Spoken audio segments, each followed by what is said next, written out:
Now, it's often assumed that men and women react differently in their ease of being able to achieve orgasm, and this may be done in different ways. And I've certainly been very interested to read the writings by Jane Thomas, who sort of came to my awareness a year or so ago, and we've had many conversations by email and in person. And so it's a great pleasure for us to be able to introduce her as our first speaker, helping us understand a little bit more about the complexity of orgasms, particularly for women. And so I would like to welcome Jane to give us our first lecture. Thank you very much.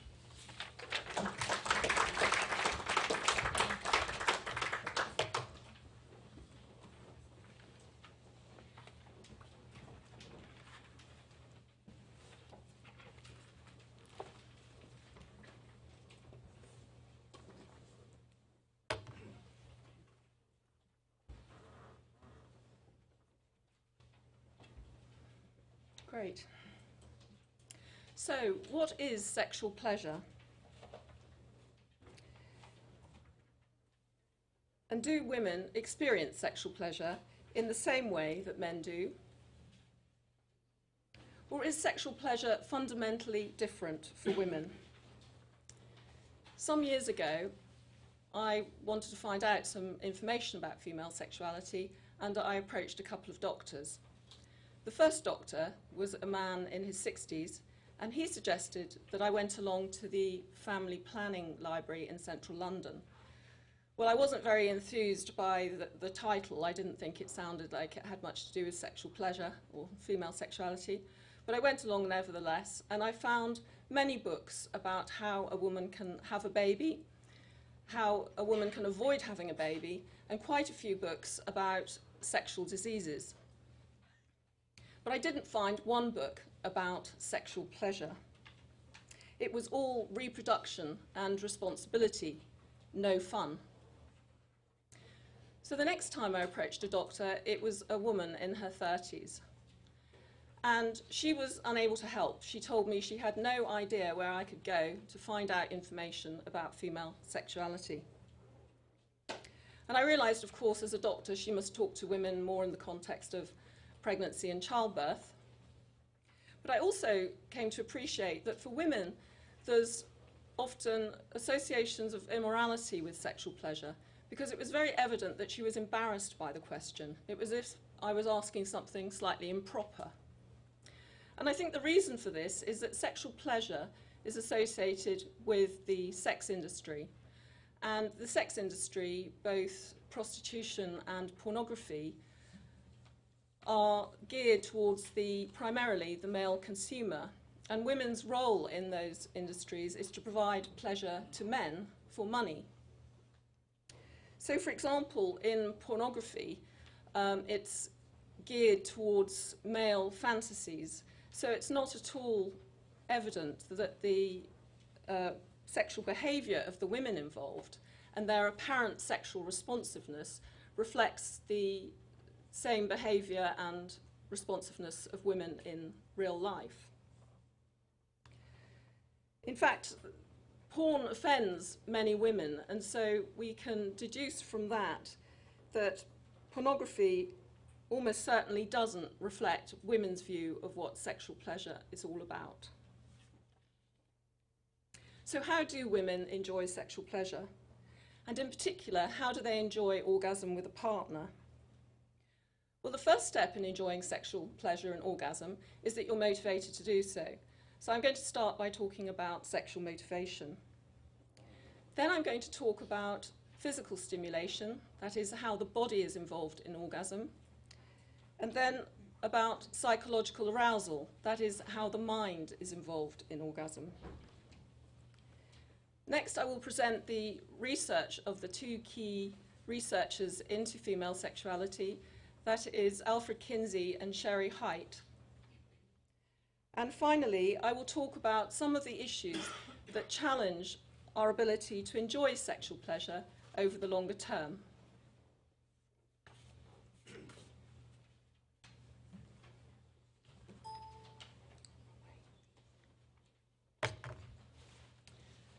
Sexual motivation. There's often an assumption that we all have an identical sex drive. But Alfred Kinsey spoke to over 12,000 men and women in the United States in the 1940s. And he concluded that there is, in fact, a whole range of sex drives that is perfectly normal for any particular individual. For example, some women orgasm many times a day, and some men only want orgasm once every few weeks, believe it or not. But these are exceptions. And overall, Kinsey concluded that men are significantly more sexual than women, in fact, 6 times more sexual than women. And he measured sexual responsiveness in terms of the incidence of orgasm, that is, how often a person has an orgasm in any given week or month. Male sex drive does decline with age, but even by the age of 60, the sex drive of the average man has still not fallen to the sex drive of the average woman. We live in a very competitive world in which there's often an implication that anyone whose experience lies towards the lower end of any particular scale must in some way be deficient, or that the person is missing out in some way. So I think it's important to say that there is nothing to prove that somebody with a high sex drive is any happier or any better off than somebody with a low sex drive. The American writer Joan Sewell talks confidently about being proud of having a low libido in her book, I'd Rather Eat Chocolate. So gradually, women are asserting their femininity and questioning the portrayals of women in the media as if women behave sexually just as men do. If we look at how women invest their money and time, we don't generally see them on the internet looking out sources of eroticism to assist with their arousal, as men perhaps do. But we do see women investing quite considerable sums of money in makeup and high heels and fashion in order to enhance their attractiveness to men. So a woman's sexual focus is to attract a man's attention, then get him into bed, and that's usually the easy part, and then, much more challenging, keep him interested in having sex with her over the longer term, including responding appreciatively during sex. The British writer, Cathy Lett, is able to put a humorous spin on the difference between the sexes, and she suggests that women today are more interested in a man who can talk to them and even cook, rather than a man who is obsessed with orgasm, particularly his partner's. A woman gets pregnant regardless of whether or not she has an orgasm.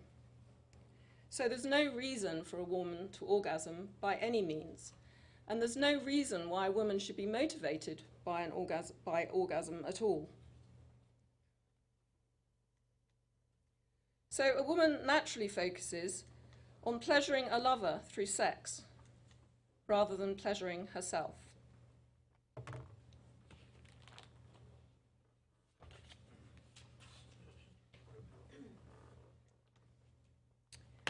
Physical stimulation. I think we'd all agree that there's little debate over the male anatomy involved in male orgasm.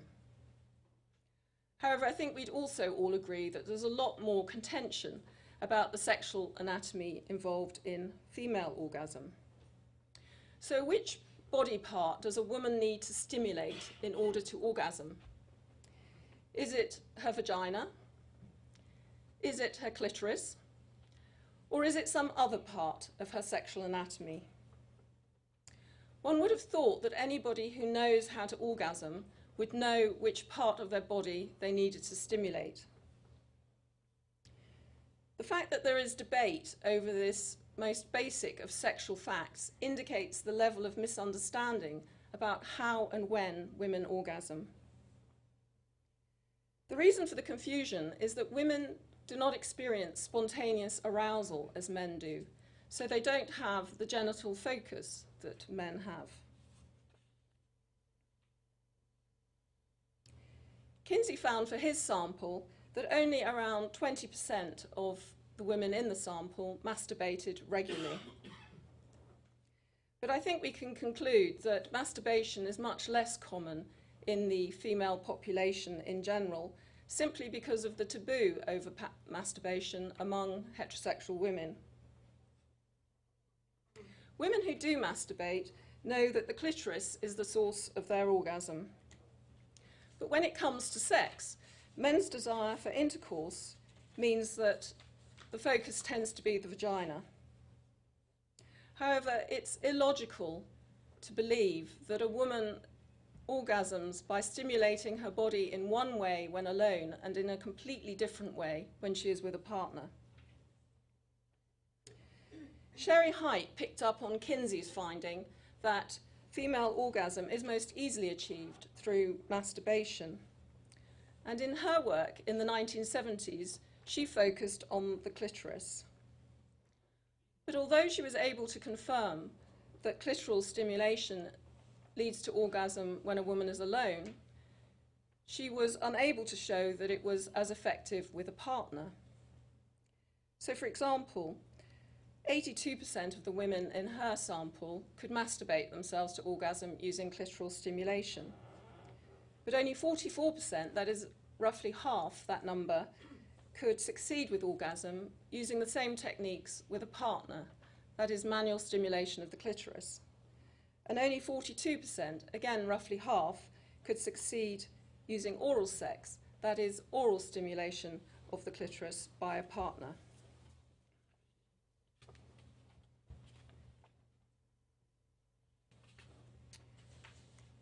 So the clitoris is clearly the source of female orgasm. We know this from masturbation, female masturbation, but it's no guarantee of orgasm with a partner.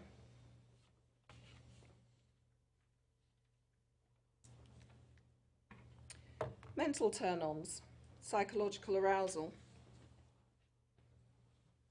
If we think about our favourite meal, we can probably also imagine that we'd enjoy thinking about that meal. And when the meal was being cooked in the kitchen and we could smell the meal, we would also enjoy that in anticipation of eating the meal. Men's experience of sex is similar. Men are aroused not only by sex itself, but also by talking about sex, by portrayals of sex, and even by objects associated with sex, such as women's underwear. Women generally are not aroused by the same stimuli. So what is it about sex? What turn-ons motivate a woman to want sex? And what is it about sex and a partner that causes a woman to be aroused enough to orgasm? Nancy Friday's book, My Secret Garden, highlighted the variety and complexity of women's sexual fantasies. So it's evident that some women use explicitly sexual and adult themes to assist with arousal and orgasm. But not every woman has sexual fantasies. Some women are able to orgasm alone or with a partner without using mental stimuli or fantasy of any kind. But for many of us, sexual pleasure is defined more by what happens in the mind than what happens to the body.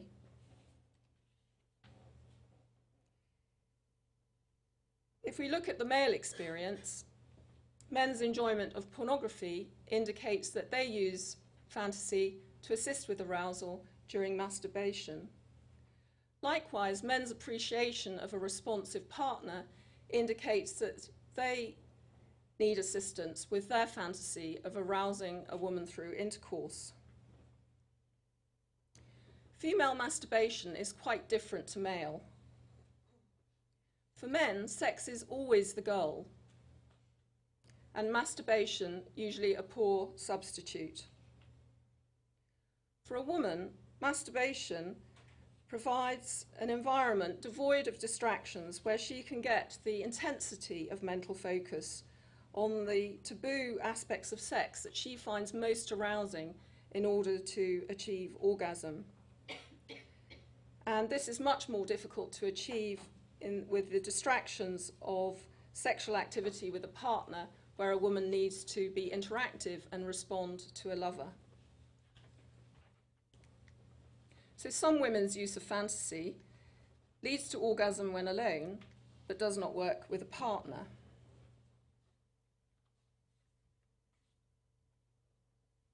So next I want to present the findings of Kinsey and Haidt in relation to women's experience of orgasm during sex. And there's a fairly even split, as you will see. 50% of women say that it's possible to orgasm with a partner, and 50% of women say that it's not possible to orgasm with a partner. The experience of orgasm with a partner is designated as a normal experience, and the experience of never having an orgasm with a partner is designated as dysfunctional.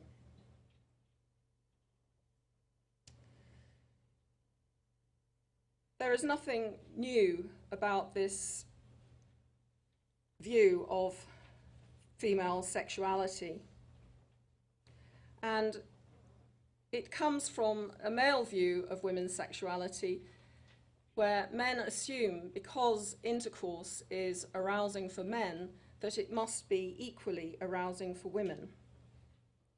Female orgasm is optional. It's not involved in reproduction in any way. So there is no reason to think that a woman is dysfunctional if she doesn't have an orgasm. My view is that it is unhelpful to label such a large proportion of the female population as dysfunctional.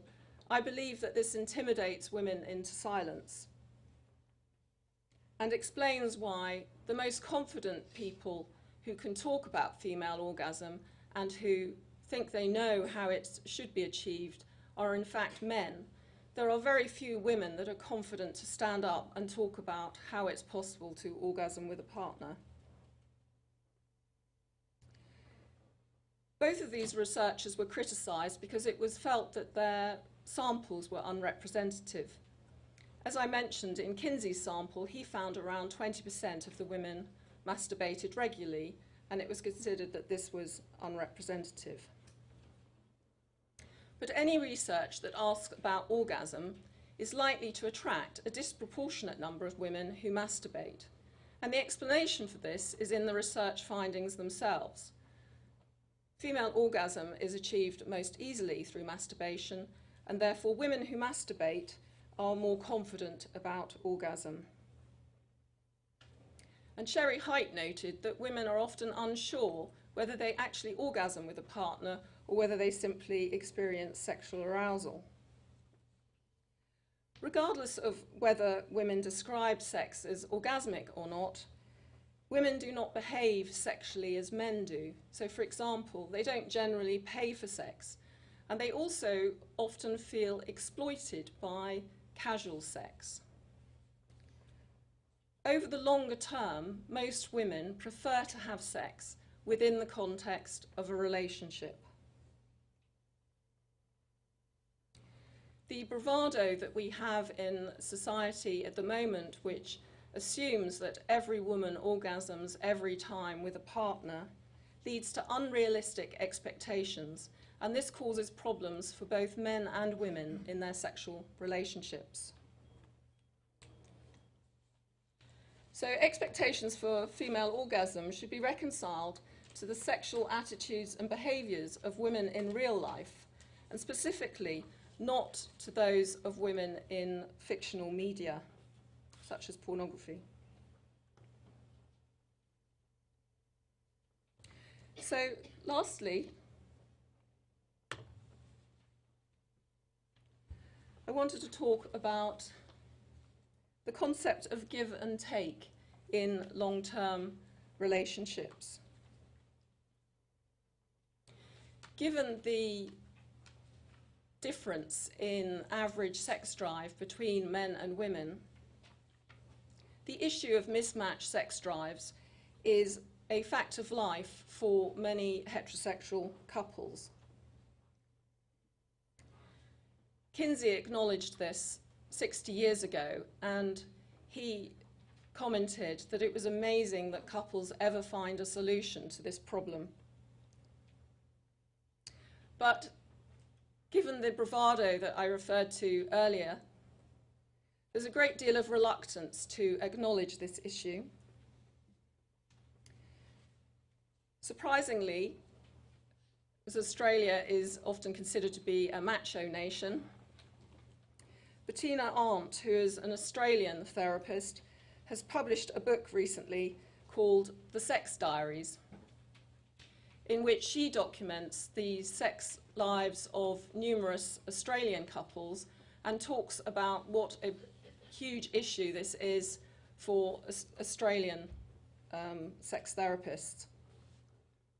And I think it's great that the Australians at least have acknowledged this fact of life and problem that we all face but don't want to admit.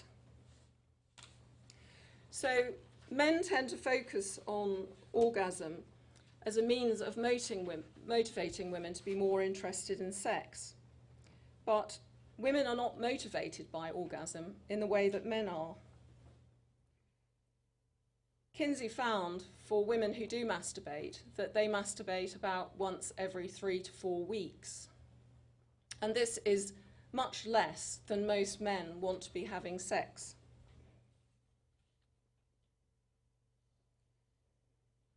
Sex drive is a feedback loop based on a balance between effort and reward. So for a man, the effort in becoming aroused is relatively little, and the reward of orgasm is considerable because it's so important to men's sense of emotional well-being. For a woman, the reverse is true. The effort of becoming aroused and achieving orgasm is much greater, but orgasm is much less vital to a woman's sense of well-being. It's nice to have, very nice to have, but quite different to the importance that men put on orgasm. Male fantasies pressure women into faking orgasm, and some sources estimate that up to 80% of women fake orgasm regularly. Men need to take the focus off orgasm and invest in making sex more varied and more sensual. They also need to appreciate that women are more amenable to sex when they feel good about their partner and good about the wider relationship.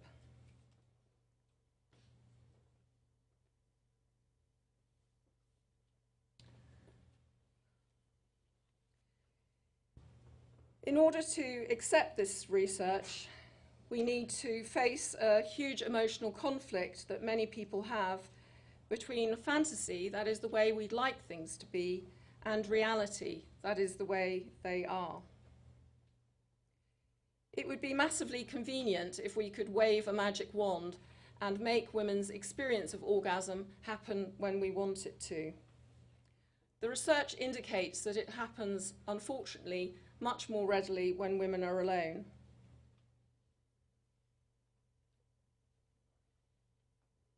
So when it comes to therapy, we need to differentiate between women who are concerned about orgasm itself, in which case they can find out about orgasm through masturbation, or whether couples are more concerned about what a woman needs to feel amenable and good about sex with her partner. Hoping to bring the two together is perhaps hoping for a bit much. So, long-term relationships involve a compromise between men's desire for an active sex life and women's desire for affectionate companionship. And I believe that couples need much more realistic information about the different rewards that men and women can expect from sex to help them build successful long-term relationships. That's it.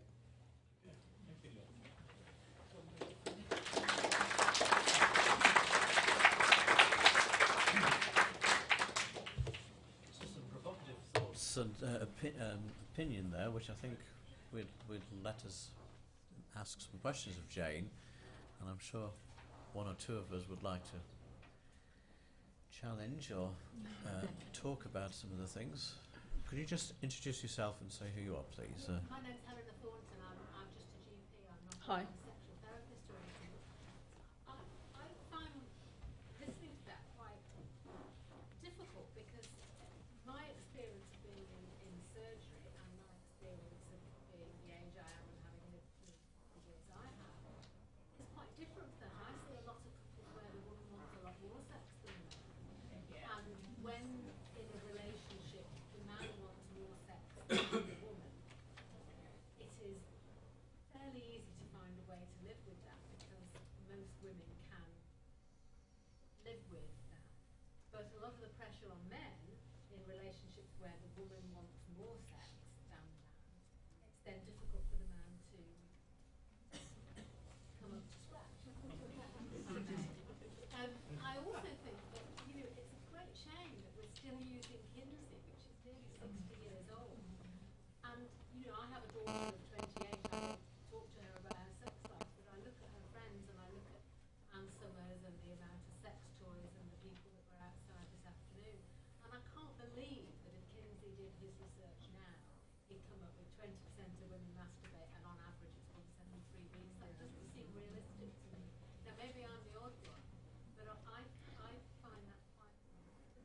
I think it's important to say that I'm trying to help people that have a problem. So if people don't have a problem, then they don't need the information. What I'm trying to say is that when I had a problem and I went along to try and find out about it, nobody told me about this information, which has been out for 60 years. And I found it amazing that nobody knew about it and nobody would mention it to me. So when somebody specifically has the problem of lack of orgasm during sex, a woman, I mean, obviously, and when a couple has the specific problem of having this mismatch in sex drive, the fact that Kinsey talked about it in such depth and acknowledged it 60 years ago, that seems to have vanished off the face of the earth. And that's what I'm trying to point out, is that it feels, I mean, I'm sure it isn't deliberate, but to me it feels like that information has been repressed and it's just not available. So what I'm trying to do is make that information available to people that need it.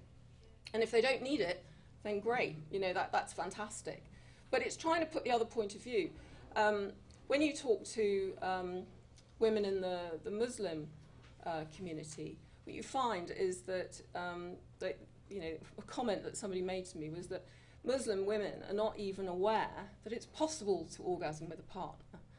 Now, everyone thinks that if you just give them the information, it somehow sort of makes it all right overnight.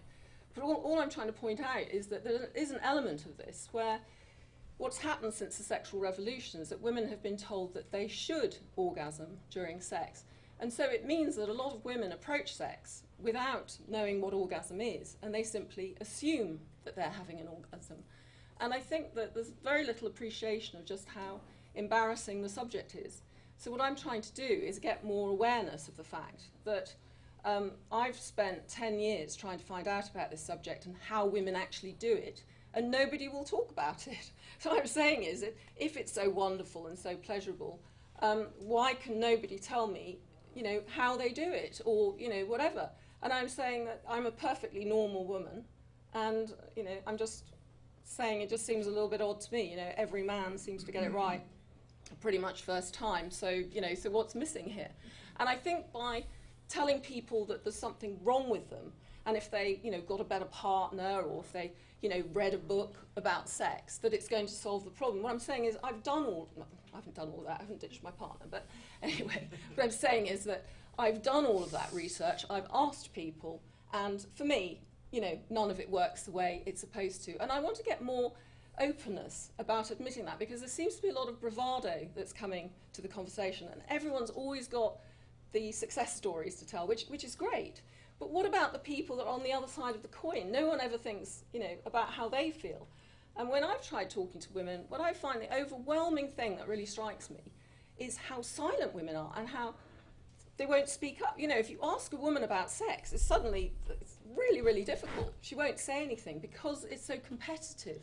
And I'm trying to point that out to say that while we keep saying it's perfect, then you don't allow these women to come forward and say, well, actually, it isn't perfect for me. Jane, we've got one more question. We've got two more questions, but let's let her hear.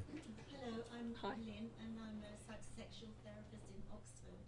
And I actually think your experience parallels mine when I was a young woman in the 1970s, feeling that I had an abnormal body and having imbibed all the myths. I read Kinsey, I read Height, I read a whole lot of other things besides, and that's probably why I'm a psychosexual therapist today.